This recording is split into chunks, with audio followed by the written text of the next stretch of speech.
Dossier nos routes en déroute. Il y a un inventeur de Montréal qui croit peut-être avoir trouvé la solution. C'est Jean Filion qui est avec nous. Bonjour, M. Filion. Bonjour, M. Guérin. On a vu dans les dernières semaines à quel point on regardait les solutions aux États-Unis, en Ontario, où ils semblent mieux équipés que nous autres pour faire face aux problèmes de nos routes. Vous, ça repose sur ce qu'on appelle le Rotorock. On va voir l'appareil en question. Expliquez-nous de quelle façon ça fonctionne, tout ça. De toute façon, changer les routes, changer la fondation de route, c'est ce qu'il y a de plus important. C'est ce qui fait que la couche d'asphalte, qui en réalité qui est un petit gravier dans du goudron, pour simplifier, là, et si la fondation s'effondre, bien naturellement, ça fait des nids de poules. Ouais. Alors, on s'est dit, bien, il faut récupérer les matériaux qui sont là au lieu de les transporter puis d'amener des nouveaux matériaux. Ça, c'est très dispendieux. Okay. Alors, il s'agit de... Comment on fait ça? Alors, il fallait faire une machine qui est capable de récupérer sur place et de valoriser les matériaux en place. OK. Alors, on fait ça comment?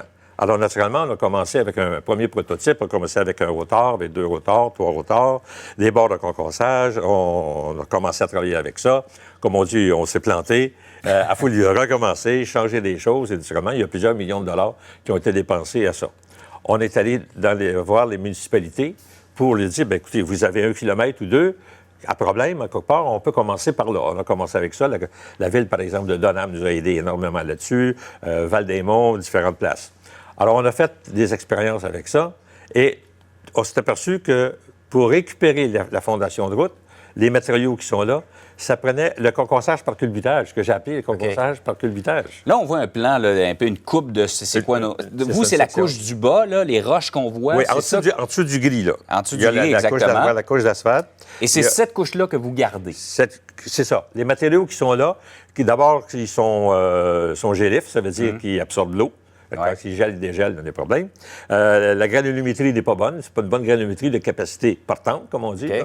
Et naturellement, les agrégats ne sont pas de bonne forme, sont pas de bonne forme géologique, sont morphologiques, je devrais dire, à des arêtes vives, des pointes de flèche. Alors, il fallait traiter ça par la machine. Donc, la machine, c'est pas seulement qu'un concasseur qui est capable de prendre des roches à peu près grosses comme ça, 15-20 cm de diamètre, mais qui est capable aussi de les travailler, de les traiter de façon à ce tout le matériau soit homogène, compatible et qui est capable de supporter des charges. Donc, vous travaillez ce qui est en place là pour le fond, là, vous le stabilisez et par la suite, vous mettez la couche par-dessus. La couche d'asphalte vient après ça, la machine ne touche pas à ça.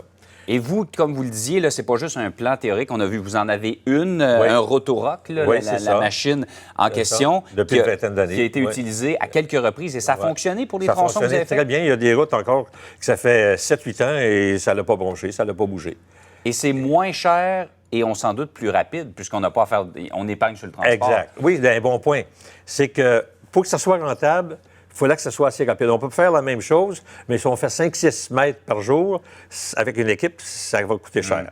Si on fait, par exemple, 2 km par jour, comme la machine elle peut le faire, bien, ça coupe énormément les prix. C'est pour ça qu'il y a une différence entre, sur une route, par exemple, conventionnelle, de 8 mètres de large au kilomètre, pour le faire, si on transporte tous les matériaux, c'est 350 000 du kilomètre. Avec ça, ça revient à peu près à 50 000 50 à 60 000 dépendamment de la route. Donc, un septième à peu près du prix actuel pour quelque chose qui va être plus stable et qui va durer plus longtemps. Votre problème, M. Filion, c'est que vous avez une bonne idée, mais vous le dites, moi, j'ai pas une scène, je suis pas un homme d'affaires. Exact. Il faut quelqu'un pour vous appuyer dans ça. C'est ça. Le ministère des Transports veut m'aider beaucoup, naturellement, mais eux autres, ils peuvent pas mettre ce procédé-là en appel d'offres. Parce qu'avec juste une machine, ils ne peuvent pas faire ça. Ça prend au moins 3 machines. S'il arrive quelque chose, ça prend une machine de remplacement, en réalité.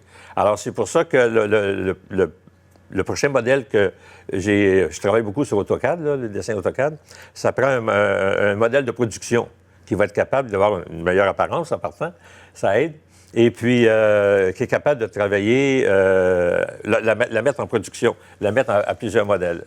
Alors, naturellement, j'ai besoin, comme on dit, un peu de seed money, si on veut, de capital d'amorçage pour être capable d'aller chercher un investisseur ou une compagnie qui réellement est intéressée de produire cette machine-là. Alors, vraiment, vous pensez que c'est la solution au problème qu'on vit présentement au Québec? Bien, il n'y en a pas d'autre, parce que le problème est dans la fondation. Il y a des places qui vont faire une bonne fondation.